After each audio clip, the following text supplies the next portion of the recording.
Hello everyone. 5th SEM BCom syllabus Income Tax 1 for the assessment year 2020-21. Chapter 4 Income from Salary presented by Dr. Pramila K.S.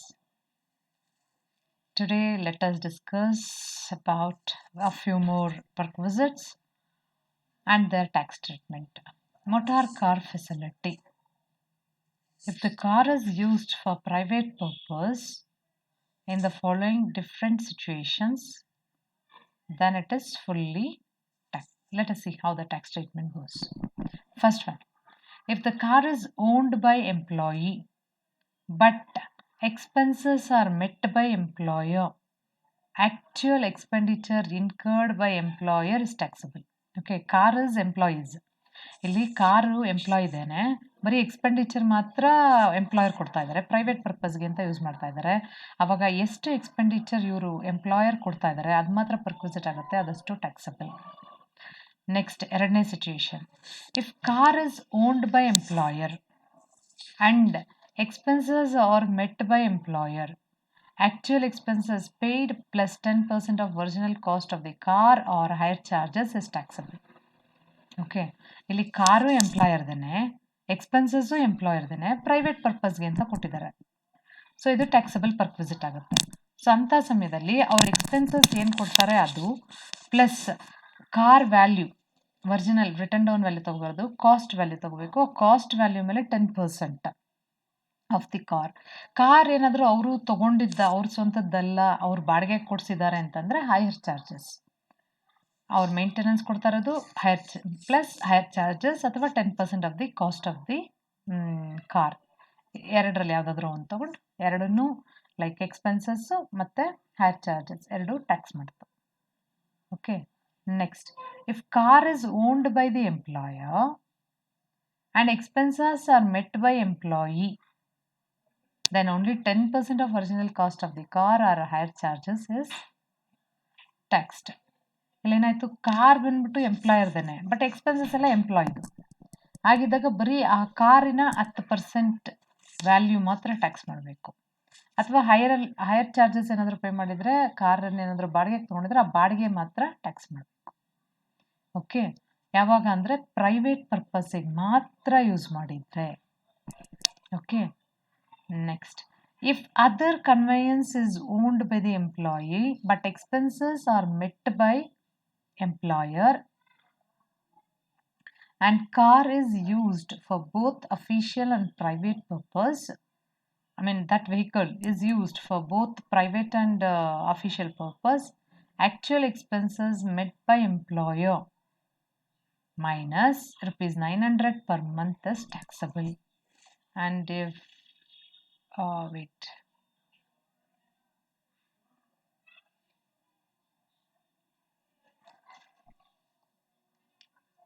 and it is used for both official and private purpose.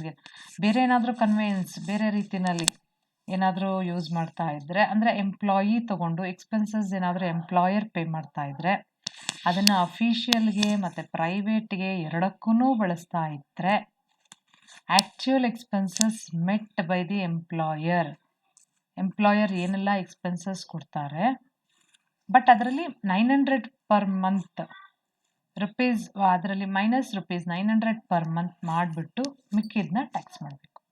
For example, ಇವಾಗ ಅವರು ಒಂದು 3,000 ರೂಪಾಯಿ ಕೊಡ್ತಾ ಇದ್ದಾರೆ every month ಎಕ್ಸ್ಪೆನ್ಸಸ್ಗೆ ಅಂದರೆ 900 ಕಳೆದ್ಬಿಟ್ಟು 2,100 ರೂಪಾಯಿನ tax ಮಾಡಬೇಕು. Okay, any other conveyance, ಕೆಲವೊಂದು ಕಡೆ ನೋಡ್ಬೋದು ಗಾಡಿ 2 ವೀಲರ್ಸ್ ಇರುತ್ತೆ. ಓಕೆ, ಅಥವಾ ಬೇರೆ ಏನಾದರೂ ಇದನ್ನು ಕೊಟ್ಟಿರ್ತಾರೆ ಅಂತ, ಆ ಥರ ಸಮಯದಲ್ಲಿ ಈ ಟ್ಯಾಕ್ಸ್ ಟ್ರೀಟ್ಮೆಂಟ್ ಈ ಥರ ಮಾಡ್ತೀವಿ. 900 ರೂಪೀಸ್ ಬಿಟ್ಬಿಟ್ಟು ಮಿಕ್ಕಿದದ್ದು ಏನು ಕೊಟ್ಟಿರ್ತಾರೆ ಎಂಪ್ಲಾಯರು ಎಕ್ಸ್ಪೆನ್ಸಸ್ಗೆ ಅಂತ ಹೇಳ್ಬಿಟ್ಟು ಅದನ್ನು 900 ಬಿಟ್ಟು ಮಿಕ್ಕಿದನ್ನ ಟ್ಯಾಕ್ಸ್ ಮಾಡ್ತೀವಿ. Next note, first one, if car is used only for official purpose then it is not taxable. ಕಾರನ್ನು ಆ 4 ಸಿಚುವೇಶನ್ ಯಾವುದೇ ಆಗಿದ್ರು, ಎಂಪ್ಲಾಯ್ದಿದ್ರು ಸರಿ, ಎಂಪ್ಲಾಯರ್ದಿದ್ರು ಸರಿ, ಹೆಂಗಾನ ಎತ್ಕೊಳ್ಳಿ, ಎಕ್ಸ್ಪೆನ್ಸಸ್ ಯಾರನ್ನ ಪೇ ಮಾಡಲಿ, ಬಟ್ ಕಂಪ್ಲೀಟಾಗಿ ಕಾರ್ ಏನಾದರೂ ಅಫಿಷಿಯಲ್ ಪರ್ಪಸ್ಗೆ ಮಾತ್ರ ಯೂಸ್ ಮಾಡ್ತೀವಿ ಅಂತಂದರೆ it is not taxable. Next, if an employee has been provided with more than 1 car are all and some of which are used by the employee for both official and personal purpose. Only one car must be treated as used for both the purpose and other cars must be treated as used only for private purpose. ಇವಾಗ 2 ಅಥವಾ 3 ಕಾರನ್ನು ಏನಾದರೂ provide ಮಾಡಿದ್ರೆ ಎಂಪ್ಲಾಯಿಗೆ, ಮತ್ತೆ ಆ ಎಲ್ಲ ಕಾರನ್ನು ಇವರು ಎಂಪ್ಲಾಯೀಸು ಕೆಲವೊಂದನ್ನು ಪ್ರೈವೇಟ್ಗೂ ಬಳಸೋದು, ಕೆಲವೊಂದನ್ನು ಬೋತ್ ಆಫೀಸ್ ಮತ್ತು ಪ್ರೈವೇಟ್ ಎರಡಕ್ಕೂ ಬಳಸ್ಕೊಳ್ಳೋದು, ಈ ಥರ ಮಾಡ್ತಿದ್ದಾಗ ಯಾವುದಾದ್ರೂ ಒಂದು ಕಾರನ್ನು ಅವರು ಅಫಿಷಿಯಲ್ ಮತ್ತು ಪ್ರೈವೇಟ್ ಎರಡಕ್ಕೂ ಬಳಸ್ತಿದ್ದಾರೆ ಅಂತ ಹೇಳ್ಬಿಟ್ಟು ಟ್ರೀಟ್ ಮಾಡಿ, ಮಿಕ್ಕಿದೆಲ್ಲ ಕಾರನ್ನು ಪ್ರೈವೇಟ್ಗೆ ಬಳಸೋ ಥರ ಟ್ರೀಟ್ ಮಾಡ್ತಾರೆ. Next, conveyance facility between office and residence is not taxable.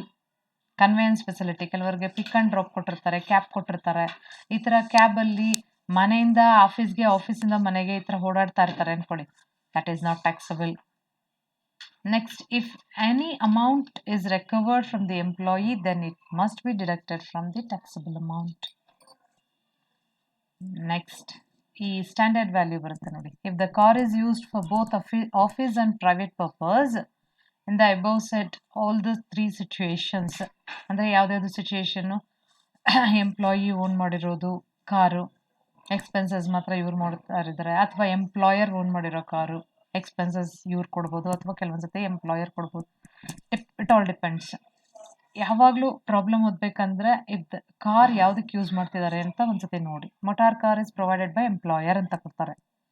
ಯಾವುದಕ್ಕೆ ಯೂಸ್ ಮಾಡ್ತಾರೆ ಅಂತ ನೋಡಿ. ಪ್ರೈವೇಟ್ ಪರ್ಪಸ್ ಟ್ಯಾಕ್ಸ್ ಆಗುತ್ತೆ, ಆಫೀಸ್ ಆಗಲ್ಲ. ಆಫೀಸ್ ಮತ್ತು ಪ್ರೈವೇಟ್ ಅಂತಂದರೆ ಆವಾಗ ಈ ಸ್ಟ್ಯಾಂಡರ್ಡ್ ವ್ಯಾಲ್ಯೂ ಅಪ್ಲೈ ಆಗುತ್ತೆ.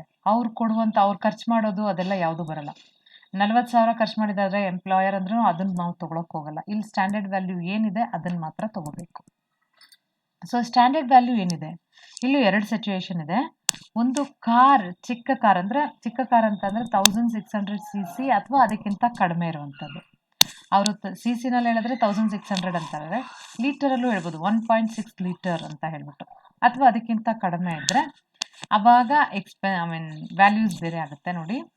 If expenses are met by employer ಆದರೆ 1800 rupees per month taxable.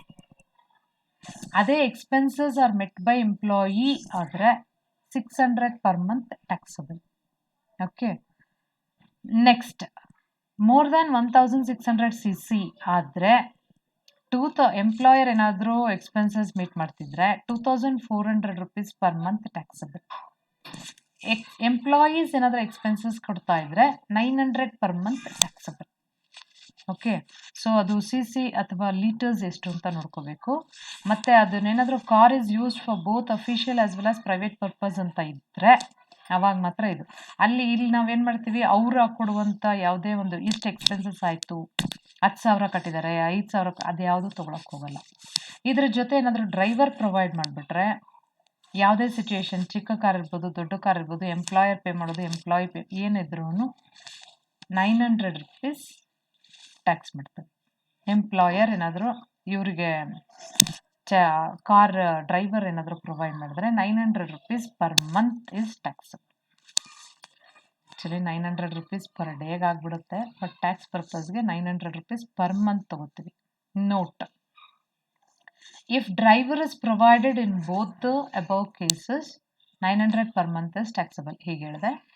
Second one, actual expenditure met by the employer or employee is not considered. Standard value ಏನಾದರೂ ತೊಗೊಂಡಾಗ actual expenses ತೊಗೊಳ್ಬಾರ್ದು ಅಂತ ಹೇಳಿದೆ. Next, any amount recovered from the employee need not be deducted. ಇಲ್ಲಿಗೆ ಮಾತ್ರ ಪರ್ಕ್ವಿಸಿಟಲ್ ನೋಡಿ, ಈ ಪರ್ಕ್ವಿಸಿಟಲ್ ಮಾತ್ರ ಯಾವುದಾದ್ರೂ ಅಮೌಂಟ್ ಏನಾದರೂ ಎಂಪ್ಲಾಯಿ ಕಡೆಯಿಂದ ಏನಾದರೂ ಮೋಟಾರ್ ಕಾರ್ಗೆ ಅಂತ ಕಲೆಕ್ಟ್ ಮಾಡಿದರೆ that is not deductible. Okay, thank you.